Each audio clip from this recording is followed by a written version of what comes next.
This week, Sheffield's first annual climate change report from last year's action plan was released, outlining the city's progress in hitting the targets pledged last year. In 2022, a 10-point plan for climate action was introduced by Sheffield City Council with aims to reduce emissions in and around the city by up to 95%. This is in line with their measure to hit net zero by 2030. The UK's target to hit net zero by 2050 has been described as worryingly slow.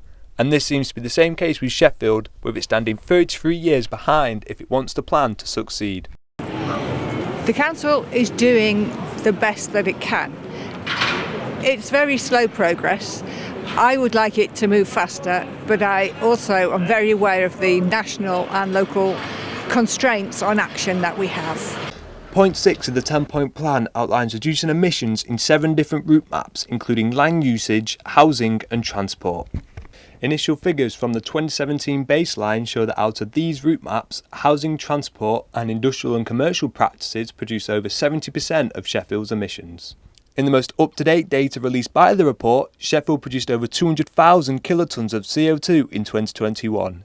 Even though this is an increase in annual emissions of 4.1% since 2020, Sheffield has seen a reduction of 12% in its overall CO2 emissions from its 2017 baseline, but this still puts them a whopping 33 years behind schedule. I spoke to the chair of South Yorkshire Climate Alliance, who says a more upbeat approach is needed to tackle the issue.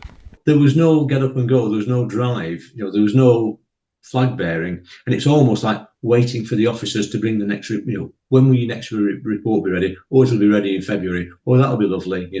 We'll have a read of that then and do our bit there. And there's no pushy, there's no sort of sense of purpose. Sheffield City Council has said it is working hard to reduce its emissions and claims it will be working more closely with companies and other regions who are excelling to drive down emissions. But it is clear there is more work that needs to be done.